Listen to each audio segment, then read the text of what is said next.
Hey guys, Nezzy here, and today we have a top 5 video basically aimed at anyone who's learning DKs for WoD, and if you're playing a DK in WoD or you just want to get better at it, um, then stick around for this video. We're going to be covering top 5 things to basically improve your DK in PvE and PvP.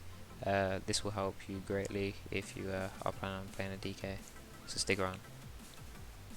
Before I actually carry on with any of the tips for DKs, what I want to say is if you're new to DK, a DK is practically just about management, and management in the way we use our resources and basically how we output damage. So this guy is going to really talk about how you can basically improve your DPS by managing your DK most efficiently, and some really easy tips you can follow to do this correctly. This guide is not really for anyone who's ultra pro and have been playing DK for ages. This is just basically tips for people who are wanting to play the DK most efficiently, coming into Warlords of Draenor and throughout.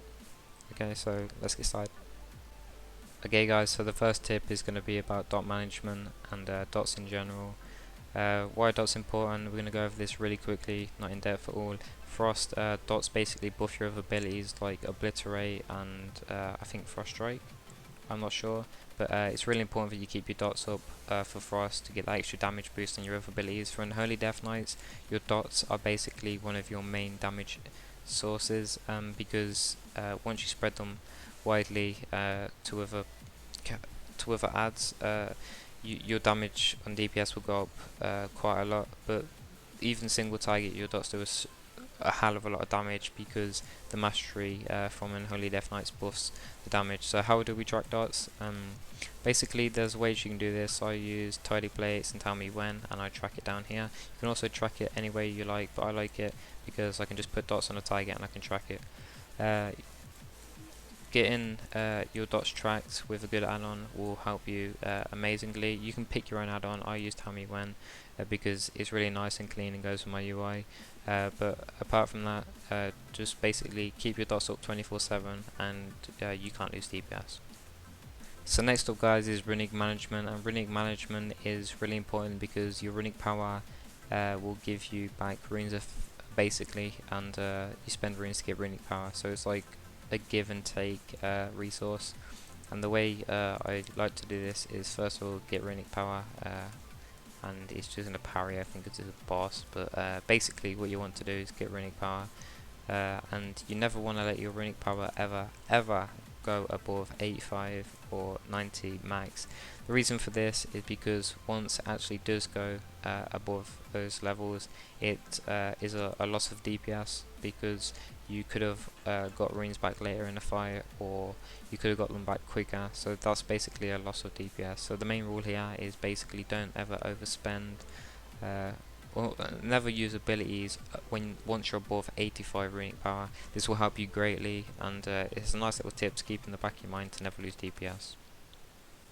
So next up is learning your runes. Now runes are really important because runes are a core mechanic of the Death Knight, and spending runes will give you runic power, and you really need to learn your runes because it can allow you to basically play your DK without looking at your abilities. And if you want to learn your DK, you need to know what abilities to press and when to press them. You want to be spending, this is like another tip for runes, you want to be spending one rune from each category. This means you will always have one rune regenerating in the background.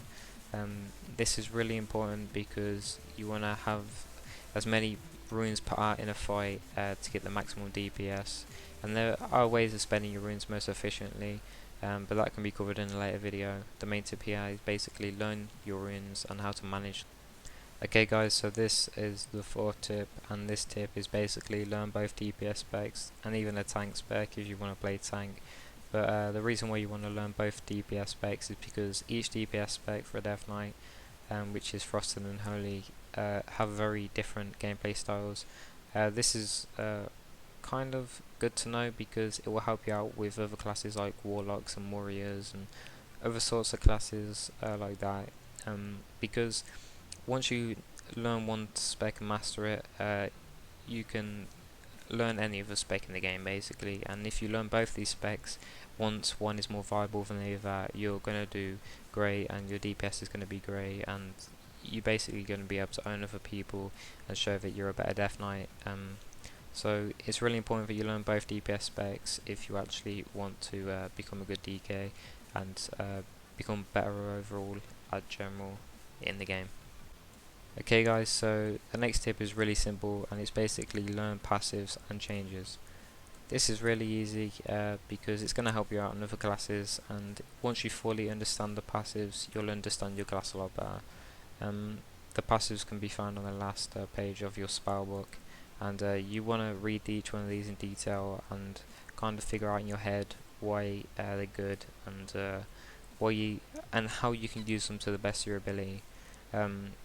This will help even if you've been playing DK for quite a long time, because you're going to want to know changes and you're going to want to know how to make your DK the best DK you can possibly play. But even if you play other classes like warriors, you're going to want to read your passives and how your character works, and what is pretty game changing, because a lot of ability is going to be withdrawn and it's going to change how we play, and our muscle memory is going to change and stuff. So you're going to want to learn all the new passives and stuff. Okay, so this basically brings us to the end of the video. If you made it this far and these tips have helped you, or basically kind of just opened you up to learning your DK a bit more, then give it a like, a thumbs up, comment on what I could have done better. I know it kind of rushes, but I didn't really want a long video.